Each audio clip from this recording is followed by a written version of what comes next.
Shalom, saudara-saudara, sahabat firman yang Tuhan Yesus kasihi. Kita bersyukur, memuji akan nama Tuhan oleh karena Tuhan sungguh amat baik dalam hidup ini. Tanpa terasa kita sudah ada pada hari terakhir di bulan Januari. Dan saya pribadi bersyukur kepada Tuhan, berterima kasih kepada sahabat firman yang dengan setia mengikuti channel saya, dan sahabat firman yang Tuhan Yesus kasihi. Firman Tuhan yang kita pelajari dari hari ke hari menambah pengetahuan rohani kita untuk kita lebih dekat kepada sumber kehidupan. Dia adalah Yesus Kristus. Kita jumpa pada pelajaran rohani, dan sebelum kita akan membaca firman Tuhan, sebelum kita akan mempelajari firman Tuhan, mari sejenak saya mengajak kita memohon kuasa Roh Kudus untuk mengendalikan kehidupan kita, menuntun kepikiran kita, dan kita dituntun untuk mengerti firman Tuhan. Mari berdoa. Maha besar Bapa kami di surga, kami bersyukur karena kami ada hari ini hanya karena kasih sayang Tuhan. Sedia kami akan membacakan firman Tuhan, sedia kami akan mempelajari firman Tuhan. Kebutuhan terbesar adalah kehadiran Roh Kudus menguasai hati pikiran kami, memampukan kami untuk membacakan firman Tuhan yang memberikan kekuatan rohani bagi kami. Kami menyerahkan firman ini ke dalam tangan-Mu, jadilah kehendak-Mu. Kami sudah berdoa hanya dalam nama Yesus, Juru Selamat kami. Amin. Saudara-saudara, sahabat firman yang diberkati Tuhan, judul pelajaran kita adalah berlagak seperti Allah. Pelajaran ini kita akan dasarkan pada ayat-ayat bacaan firman Tuhan yang terdapat di dalam Yesaya pasal 13, Yesaya pasal 14, ayat 24 sampai ayat yang ke-27. Itulah firman yang kita akan bacakan dan menambah pengetahuan rohani kita. Ayat inti dari pelajaran ini terdapat di dalam Yesaya pasal 25 ayat 9. Firman Tuhan, pada waktu itu orang akan berkata, sesungguhnya inilah Allah kita yang kita nanti-nantikan, supaya kita diselamatkan. Inilah Tuhan yang kita nanti-nantikan, marilah kita bersorak-sorak bersukacita oleh karena keselamatan yang diadakannya. Sahabat firman yang diberkati Tuhan, ketika kita membacakan akan ayat ini merupakan nubuatan Yesaya kepada bangsa-bangsa tentang janji, pengharapan, pembebasan, dan penyelamatan. Dan saudara-saudara, ini diwarnai dengan penghakiman dan penghukuman Tuhan. Hal itu tepat dikatakan semacam saringan yang nantinya mampu menghasilkan suatu bangsa yang menyadari kelemahannya, bangsa yang kuat dan memuliakan Allah. Inilah umat yang sejati di hadapan Allah. Sangat luar biasa, sahabat firman yang Tuhan Yesus kasih, firman yang kita pelajari pada hari ini. Oleh sebab itu, gereja harus optimis untuk melaksanakan tugas panggilannya, pantang mundur untuk mencapai sasaran isi dunia ini, supaya bangsa-bangsa memuliakan akan Allah. Dengan demikian, kemenangan pasti dikaruniakan Allah dalam hidup gereja, maka akan terjadi pertobatan dan beriman kepada Yesus Kristus, maka keselamatan dari Allah sedemikian ajaibnya kepada orang-orang yang selalu memuliakan dan menuruti akan kemauan Tuhan. Sahabat firman yang diberkati Tuhan,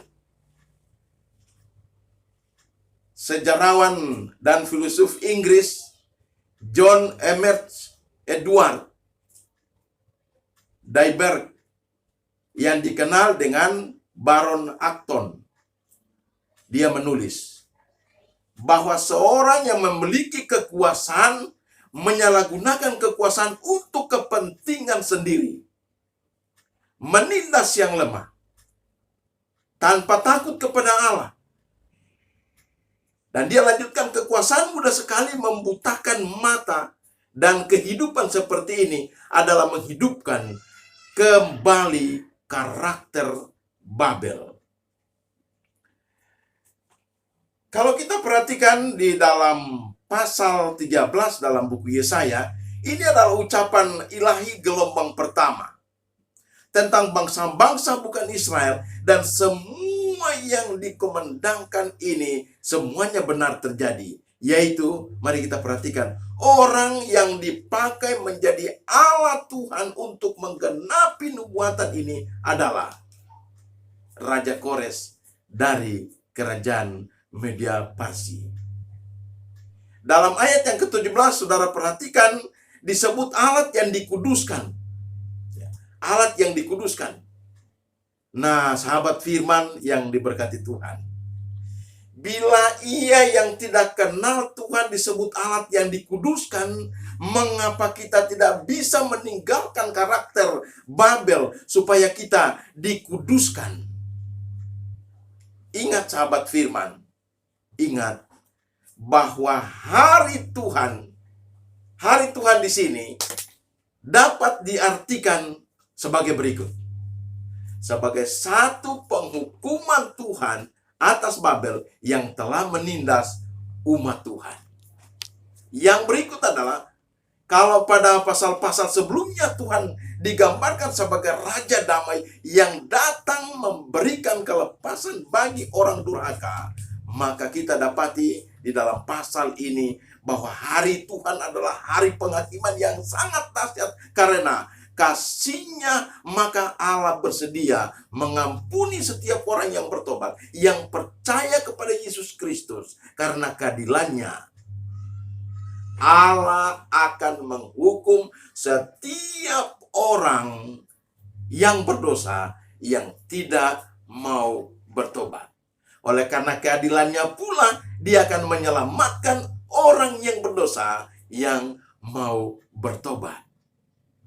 Sangat luar biasa Allah kita yang kita sembah, sahabat firman. Ingat bahwa Tuhan menghukum Israel yang telah berdosa, dan Dia menggunakan Babel untuk melaksanakannya. Namun juga Tuhan akan menghukum Babel karena kesombongan mereka. Ayat yang ke-11.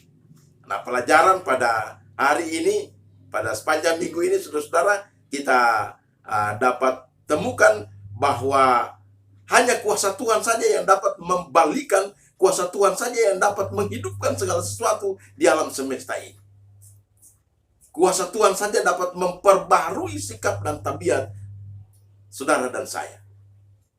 Nah, mari kita lihat sahabat firman bahwa kesombongan sulit dideteksi, tetapi satu saat akan menghancurkan kita. Seperti kita mungkin mulai dengan kesediaan dipakai Tuhan menjadi alatnya untuk menyatakan kebenaran kepada dunia, termasuk dengan menegur kesalahan orang, tanpa kita sadari bahwa kesombongan mulai menyusup ke dalam hati saudara dan saya, dan kita tidak sadar bahwa kita sendiri juga pasti bersalah.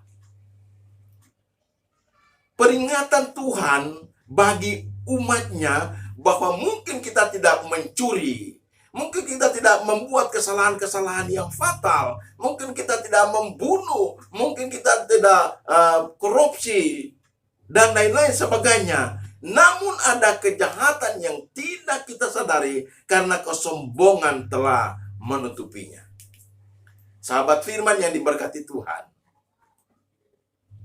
oleh sebab itu mari kita perhatikan apa pekabaran khusus di dalam Yesaya pasal 14 bagi saudara dan saya di akhir zaman ini. Secara khusus Yesaya menyebut bahwa Tuhan menyayangi Yakub dan memiliki Israel. Meskipun mereka berdosa, tetapi karena Tuhan penuh kasih sayang, maka Ia akan menerima pertobatan mereka. Dia akan menerima pertobatan orang yang berdosa. Dan saudara-saudara, dengan penuh kasih, Dia akan merangkul dan Dia akan menyelamatkan orang-orang yang berdosa yang mau datang kepadanya. Ketika orang berdosa yang mau bertobat dan datang kepada Tuhan, maka nubuatan ini memberikan satu penjelasan rohani bagi saudara dan saya bahwa kita akan disatukan, kita akan berada dalam persekutuan dengan Tuhan bersama dengan umat-umat Tuhan, umat-umat yang mau datang kepada Tuhan.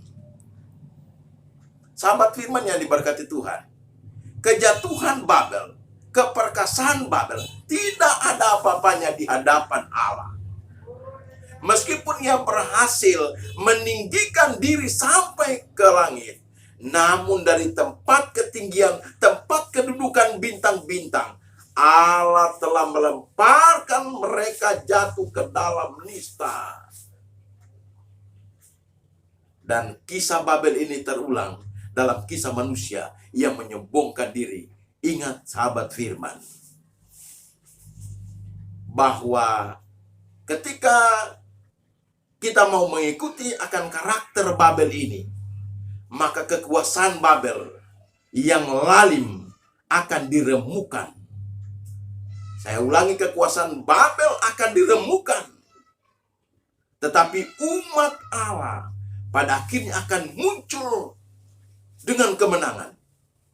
Oleh sebab itu, sahabat firman, ketika kita mempelajari firman Tuhan, bahwa sia-sia saja kita membangun kerajaan kita sendiri, sia-sia saja kita membangun akan kekuasaan kita sendiri, sia-sia saja kita mempertahankan akan kekuatan kita tetap pada pendirian kita, sia-sia sahabat firman.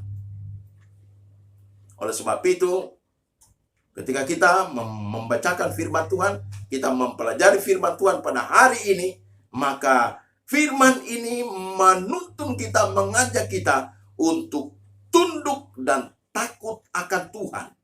Ya. Tunduk dan takut akan Tuhan. Maka sahabat firman yang Tuhan Yesus kasihi, pasti kita akan muncul dengan kemenangan. Dan Allah akan membuat saudara dan saya ambil bagian di dalam kerajaannya. Artinya, keselamatan menjadi bagian barang siapa yang mau dengan setia, dengan rela datang kepada Tuhan, menyerahkan dirinya untuk dituntun oleh Tuhan. Tuhan Yesus memberkati kita. Mari kita berdoa. Kami bersyukur kepadamu Bapa di surga atas berkat firman yang kami pelajari pada hari ini. Kami mohon kiranya Roh Kudus akan mengartikan firman yang kami pelajari pada hari ini, sehingga kami boleh mengerti maksud Tuhan dalam kehidupan kami, dan ajarlah kami untuk kami mau datang kepadamu. Kami dapati dalam firman ini bahwa Tuhan akan membinasakan orang berdosa yang tidak mau bertobat. Dan Tuhan akan menyelamatkan orang berdosa yang mau bertobat kepadamu. Oleh sebab itu, selain masih ada nafas kehidupan Tuhan izinkan bagi kami mohon Bapa kiranya Roh Kudus akan menuntun kami untuk lebih dekat dengan Yesus. Terima kasih Bapa firman yang memberikan kekuatan rohani. Kami menyerahkan seluruh kehidupan kami ke dalam pemberian kasih-Mu. Dengan penuh keyakinan Bapa menjaga, menolong, memelihara, dan memberkati kehidupan kami.